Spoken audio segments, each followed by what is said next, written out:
Voltando agora com o nosso segundo bloco da aula de hoje, a gente muda de assunto, a gente parte de sujeito e começa a falar, então, de um dos temas mais importantes aí do processo penal, que é a teoria geral dos recursos, juntamente com os recursos em espécie. A gente não trata hoje dos recursos em espécie, na aula que vem a gente conversa sobre recursos em espécie e ações autônomas de impugnação. Então, na aula que vem a gente vê aí também a figura famosa do habeas corpus e as suas inúmeras funções dentro do direito processual penal. Primeira coisa que a gente tem dentro da teoria geral dos recursos é o próprio conceito de recurso. E o conceito de recurso é muito importante que os senhores e as senhoras tenham isso em mente, porque é o principal diferencial com as demais ações autônomas de impugnação dentro do processo penal e até mesmo dentro do processo civil. Então vem comigo. O recurso é um instrumento processual voluntário de impugnação das decisões judiciais previsto em lei, utilizado tempestivamente dentro de uma mesma relação jurídica, com o objetivo de reformar, invalidar, integrar ou esclarecer determinada decisão judicial. Eu gosto desse conceito de recurso, eu acho que este tempestivamente aqui não é muito bem-vindo, mas na minha opinião não importa. Por quê? Um recurso intempestivo, embora intempestivo, continua sendo recurso. Ele só não vai ser conhecido, mas não vai deixar de ser recurso porque não foi interposto aí num período correto. Ele só vai ser um recurso que já nasceu morto, por assim dizer, mas ainda assim vai ser um recurso. Mas esse é o conceito que a doutrina dá, esse é o conceito que vai vir na prova de vocês, então tomem nota disso aqui e essas palavrinhas sublinhadas são extremamente importantes quando não são características, são princípios recursais. Então por isso que eu tratei aqui de colocar, inclusive com letra de cor diferente, beleza? Os fundamentos dos recursos, por que se recorre? O primeiro fundamento trazido aí pela doutrina é a própria falibilidade humana. O juiz, embora muitos acreditem que sim, não são Deus e, portanto, estão aptos a errar como qualquer um. Então, a falibilidade humana coloca a possibilidade do juiz errar e, diante de um erro, não é possível que a gente coadune com a decisão extremamente errada e simplesmente acate essa decisão, porque se trata de uma decisão judicial, né? Não estamos mais em tempo de déspotas e sim de um Estado democrático de direito. Então, portanto, a falabilidade humana vem sim fundamentar os recursos no Estado democrático de direito. Também é um dos fundamentos do recurso o inconformismo das partes. É evidente que o sujeito processado não queria sê-lo, né? Ou pelo menos na maioria das vezes, a não ser quando ele quer provar sua própria inocência diante de um processo penal. Mas na maioria das vezes o sujeito já começa o processo inconformado e sai também do processo inconformado. Qual sujeito? Vai depender, né? Se houver uma decisão absolutória, o Ministério Público muito provavelmente vai estar inconformado, porque ele buscou a condenação durante todo o processo. A polícia judiciária trabalhou com inquérito policial para que se condenasse uma pessoa e esse cara foi absolvido. E provavelmente o Ministério Público vai ficar inconformado com essa situação. E também o mesmo vale para o réu, né? O réu, ainda que ele seja absolvido, por exemplo, ele pode ficar inconformado com a sentença e pedir para que se mude os fundamentos dessa sentença absolutória, para que ele possa, por exemplo, não ter que arcar com qualquer dano civil na esfera do direito processual civil. Então, inclusive o réu, em casos de absolvição, ele pode ficar inconformado ainda com a sentença. Então, mais um aqui, fundamento dos recursos. Também fundamenta o recurso o duplo grau de jurisdição. Inclusive, é um direito humano, principalmente aqui estabelecido na Convenção Americana de Direitos Humanos, esse é o artigo 8.2, a linha H, dizer que qualquer pessoa julgada tem o direito de ter o seu caso reexaminado por um juiz ou por um tribunal superior. Então aqui fundamenta também os recursos a possibilidade do reexame integral da matéria. E quando eu digo integral, eu quero dizer matéria de fato e matéria de direito. O duplo grau de jurisdição traz consigo a ideia de que é possível sim reexaminar tanto os fatos como também os direitos alegados ali durante o processo, beleza? Saindo então dos fundamentos do recurso, terminando o duplo grau de jurisdição, a gente entra nas características do recurso. A primeira característica do recurso é a voluntariedade, tá? É necessário para que haja recurso que uma das partes se resigne com a decisão judicial. Então o recurso é, via de regra, voluntário. Não se tem recurso de ofício. É errado que se tenha recurso de ofício, salvo algumas exceções que a gente apontou aqui. Mas o próprio conceito de recurso traz consigo a palavra voluntário. Inclusive, é uma crítica muito forte, é uma crítica muito feita pela doutrina, a ideia de recurso de ofício, porque recurso, no seu próprio conceito, traz a ideia de que recurso é algo voluntário. Se é algo voluntário, não existe e não pode existir por parte do juiz nenhum recurso de ofício, tá? Então, minha opinião aqui é que se trataria de algo extremamente errado, se analisado à luz do processo penal moderno, mas o nosso Código de Processo Penal traz aí no artigo 574 essa possibilidade de recurso de ofício. Eu iria ler aqui para os senhores, mas aqui a gente já trouxe as hipóteses, né, que estão lá no 574, inciso 1º e inciso 2º. Quais são essas hipóteses de recurso de ofício? Sentença que concede habeas corpus, então, sempre que o juiz conceder um habeas corpus, ele tem sim que encaminhar para o órgão superior, para que o órgão superior reexamine a situação, e também a sentença que absolve desde logo o réu após a audiência de instrução e julgamento, então após a AIJ, no procedimento do júri, quando o juiz, ele, aspas, usurpa a competência do júri, porque quem tem competência para julgar crime doloso contra a vida não é o juiz togado, mas os juízes de fato, os jurados, quando ele usurpa essa competência, aspas, porque não é uma possibilidade legal, ele tem que remeter isso ao Tribunal Superior, para que o Tribunal Superior possa chancelar ou não essa decisão que ele tomou, beleza? Então, seguindo aqui, o efeito extensivo dos recursos é o segundo efeito, e aí peço aos senhores que me acompanhem no artigo 580 do CPP.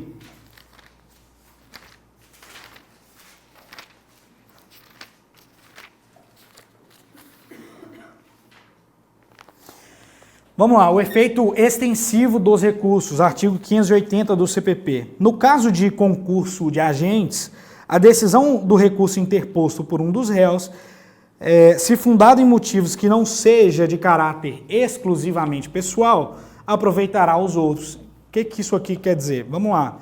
Num contexto de concurso de agentes, num contexto de concurso de pessoas, se eu tenho 5 réus e somente um recorre, e o fundamento desse recurso é um fundamento de ordem objetiva, por exemplo, uma negativa de fatores materiais, ou de que não há materialidade no crime, como se trata de algo de cunho objetivo e não subjetivo, eu não estou aqui, por exemplo, alegando um erro de tipo em relação a um determinado acusado, se houver alguma sentença absolutória em relação a este que recorreu, o efeito será estendido aos demais.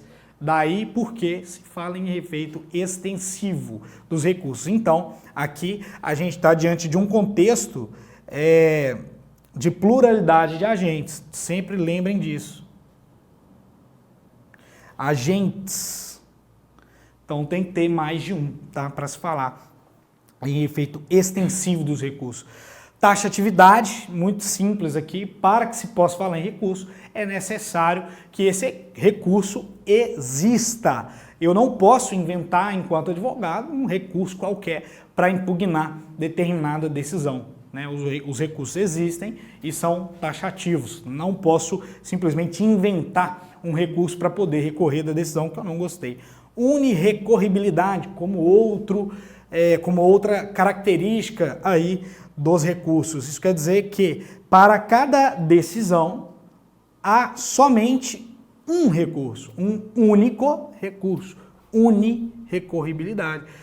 Isso quer dizer que eu só posso atacar uma determinada decisão A com recurso A, decisão B com recurso B, decisão C com recurso C. Eu não posso simplesmente sair usando um recurso de apelação para atacar uma decisão que se ataca com recurso em sentido estrito, por exemplo. Qual que é a diferença de apelação e recurso em sentido estrito? Na próxima aula a gente vê isso com mais cuidado, tá bom? Aqui a gente vai falar sobre a teoria geral dos recursos, mas tomem nota que para cada decisão há somente um recurso correto, exceto quando se trata de recurso que ataca acórdão. Por quê? Aqui há a possibilidade tanto de RESP, que é recurso especial, como também de recurso extraordinário, que é o RE ou REXT, né? Pode vir assim também na prova de vocês. Então, para atacar acórdão, se esse acórdão violar lei federal, ou se esse acórdão de algum modo violar preceito da Constituição, eu posso sim tanto demandar no STJ como também no STF, tá? Não tem nenhum problema, isso não lesa também a unirrecorribilidade. Então vamos agora ver os princípios. A gente vê que os princípios também, em certa medida, são características desses recursos. O duplo grau de jurisdição, a gente já comentou aqui, isso quer dizer que a qualquer réu é possibilitado, a partir de uma decisão, a partir de uma sentença, o direito, inclusive humano, de ter os seus fatos reexaminados, né? Então se trata de um reexame de fatos, de provas, e vai se debater aqui o direito a respeito desses fatos e das provas, e a exceção, mais uma vez, existe e é em relação aos acusados com foro de prerrogativa. Por quê? Pessoal, a gente já estudou foro por prerrogativa de função aqui, a gente vê que determinadas autoridades não são julgadas pelo juiz de primeiro grau. Normalmente são julgados ou pelos TJs, em alguns casos pelo próprio STJ, ou em outros casos até mesmo pelo STF.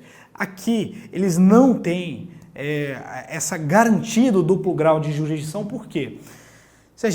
Se a autoridade já começa sendo julgado pelo TJ, a próxima instância para ela é, no mínimo, o STJ ou o STF. E como a gente sabe, embora o RESP e o REXT sejam considerados recursos, não se trata ali de reexame de fatos e de provas. E não se trata disso. Não se reexamina fatos em sede de RESP e de REXT. Então, vai se debater somente questão de direito quando eu estiver nos tribunais superiores, no STF ou no STJ. Então, portanto, não vai se tratar, estrito senso, de um duplo grau de jurisdição. Não é disso que vai se tratar, beleza? Então, a exceção aqui é os acusados com foro por prerrogativa. Eles não têm, tá? Então, essa alternativa seria verdadeira se falar que aquele acusado com foro de prerrogativa, com foro por prerrogativa, não tem nenhuma possibilidade de duplo grau de jurisdição. Essa questão está correta, beleza? Deu um trava-língua aqui, mas já superamos. Vamos lá.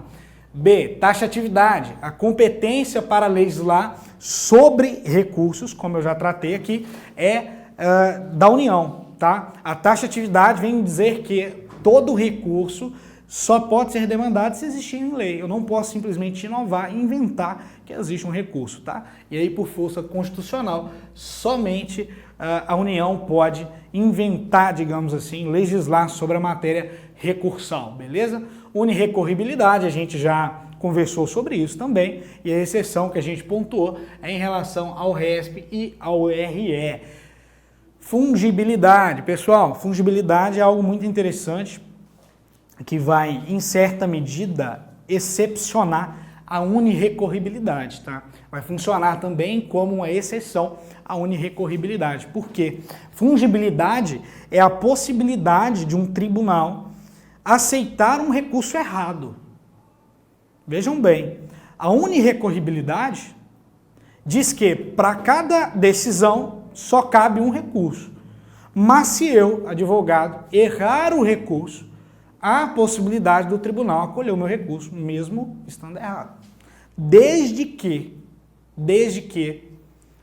haja ausência de má-fé, e essa ausência de má-fé é o seguinte: tenho 2 recursos, eu tenho dúvida qual recurso utilizar, e um recurso tem um prazo de 10 dias e outro tem um prazo de 15 dias. Eu não posso interpor esse recurso no 15º dia, eu tenho que ter feito no 10º dia. Então, para caracterizar a ausência de má-fé, tem que ser no prazo correto. Se eu tenho um recurso de 5 dias e outro de 15, eu tenho que fazer o recurso errado, eu tenho que fazer em 5 dias, tá? Para que não seja caracterizada a má-fé. E também a ausência de erro grosseiro. Deve haver, pelo menos entre a doutrina, alguma discussão sobre qual recurso cabível para aquela situação. Todo mundo sabe que da sentença cabe apelação. Eu não posso simplesmente me utilizar de qualquer outro tipo de recurso para poder atacar uma sentença, né? Isso é um erro grosseiro, é um erro que não se deve cometer. Então, desde que não haja má-fé e desde que não haja erro grosseiro, esse recurso pode ser conhecido e, inclusive, provido a partir do princípio da fungibilidade, que vem, inclusive, excepcionar a unirrecorribilidade. Beleza? Seguindo aqui, a gente tem a característica da voluntariedade e a gente pontua o artigo 574, inciso 1º e 2º, agora sim, vou ler com os senhores.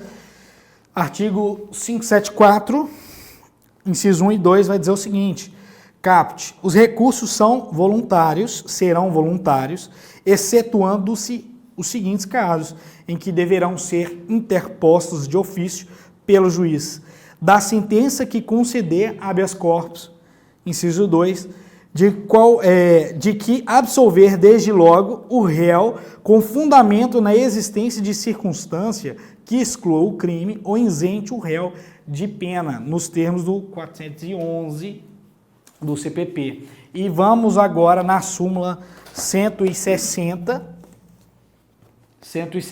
do STF, que diz o seguinte: é nula a decisão do tribunal que acolhe contra o réu nulidade não arguída no recurso da acusação, ressalvados os casos de recurso de ofício. Então aqui a gente vê 2 coisas, né, nessa súmula. A proibição de reformácio impégios, e a gente vai ver o que é isso, mas a exceção dessa reformácio impégios quando se tratar de recurso voluntário, beleza? Vai ficar mais claro quando a gente falar de non reformácio impégios. Seguindo, disponibilidade. Pessoal, o princípio da disponibilidade se trata da capacidade de desistir, ou do direito, ou do poder de desistir de um recurso já interposto. Então vamos lá. Pode desistir do recurso a defesa? Sim. Pode o MP não pode. Vejam, o MP pode e tem a faculdade de recorrer. Mas, uma vez interposto o recurso, ele não pode mais desistir. Vejam, o MP não é obrigado a recorrer, porque veja o princípio da voluntariedade. O recurso deve ser voluntário. Agora, uma vez recorrido, ele não pode desistir, beleza? Por quê? Porque o nosso CPP quis assim, tá? Em outros países também, o Ministério Público também pode desistir do recurso, mas o nosso direito assim o quis, então aqui está no quadro para vocês. O princípio da reformatio in melius. O que significa isso? É uma reforma para melhorar a situação do réu. É possível? É claro que é possível. E como que se caracteriza o princípio da reformatio in melius? Vejam, eu posso definir o princípio da reformatio in melius da seguinte situação, do seguinte modo. Em recurso utilizado exclusivamente pelo Ministério Público, ainda que o Ministério Público não tenha pedido nenhuma melhora para o réu, isto é, o Ministério Público só está pedindo para piorar a situação do réu, ele briga ali por uma condenação mais alta, pode o Tribunal de Justiça simplesmente, mesmo sem pedido do Ministério Público, melhorar a situação do réu. O nome desse princípio é reformatio in melius e é plenamente possível no nosso direito, beleza? Então, diante de recurso exclusivo da acusação, o tribunal pode melhorar a situação do réu, ainda que o MP não tenha pedido. Isso aqui é pedido, tá? Agora, caso parecido, o tribunal não pode fazer. Por que eu digo parecido? Aqui, diante de também um recurso exclusivo, o tribunal não pode piorar a situação do réu. É o princípio da não reformatio in pejus. Eu não posso reformar para piorar a situação do réu se tratar de recurso exclusivo da defesa. Então, essa reformatio in pejus, ela se manifesta de duas maneiras.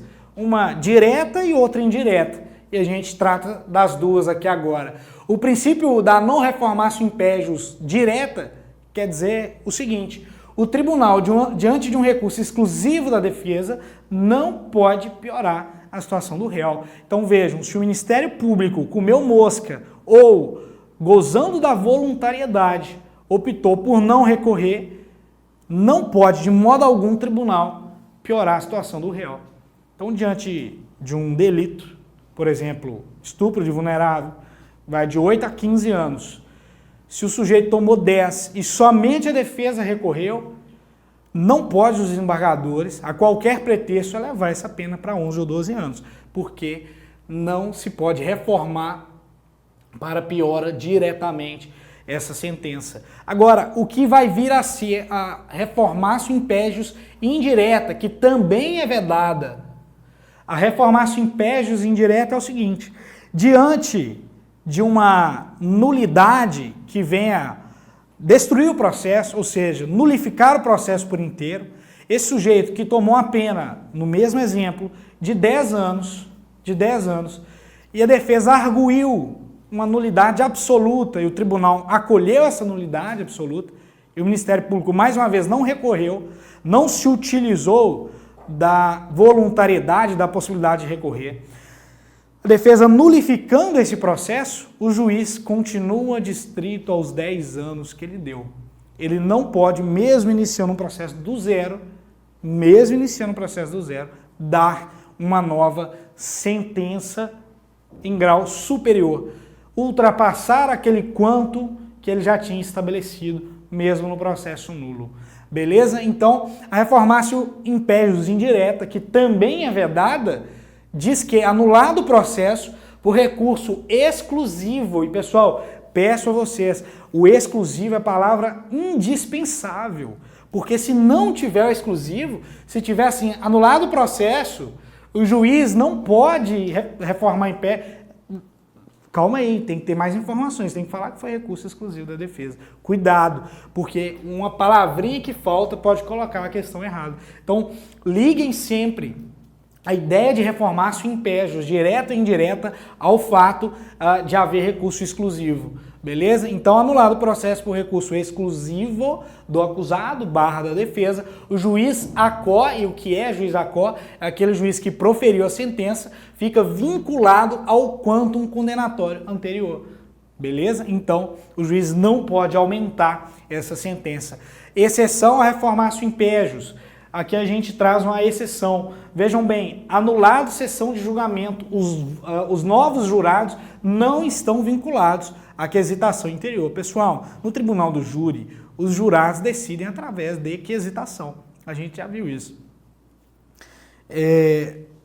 Se determinado tribunal do júri não reconheceu uma qualificadora e diz que era homicídio simples, se esse julgamento for anulado, o novo corpo de jurados não estará vinculado ao entendimento do corpo de jurados anterior. Ele pode dizer que foi qualificado, ele pode dizer que não foi qualificado, ele pode acolher um privilégio, ele não está vinculado, beleza? Então isso aqui é uma exceção à reformatio in pejus. Agora, atenção, e aqui atenção com 2 triângulos aqui chamando a atenção para vocês. Se os jurados, vamos lá, se no primeiro julgamento os jurados entenderam que se tratava de um homicídio privilegiado, o sujeito agiu com violenta emoção. Se os votos forem idênticos, reconhecerem os mesmos quesitos, o juiz, aí sim, o juiz presidente estará vinculado ao quantum condenatório, porque vou avisar para quem não sabe, os jurados decidem se trata de homicídio privilegiado, se trata de homicídio simples ou qualificado, mas é o juiz togado é quem aplica a pena. Então o juiz togado é quem diz se a pena será de 10, de 15, de 20, de 25 anos. Tá? Os jurados só julgam, eles não têm aí o poder e a expertise para aplicar a pena. Então esse juiz, ele está vinculado ao quantum condenatório anterior. Tá? Então, embora os jurados não fiquem vinculados, o juiz togado, se idênticos os votos, ele estará vinculado ao princípio da não reformatio impégios. E pessoal, o último princípio aqui é a dialeticidade. Dialeticidade quer dizer que ao recorrer eu não posso dizer que estou recorrendo porque quero, porque não gostei. Eu tenho que expor as minhas razões, porque é somente expondo as minhas razões é que eu permito que a parte adversa, no caso o Ministério Público, possa, por exemplo, contra-razoar. Então, o princípio da dialeticidade impõe que eu exponha as minhas razões para possibilitar a dialeticidade do processo, isto é, argumento e contra-argumento, beleza? Muito fácil também o princípio da dialeticidade, a gente volta com o último bloco, ainda hoje.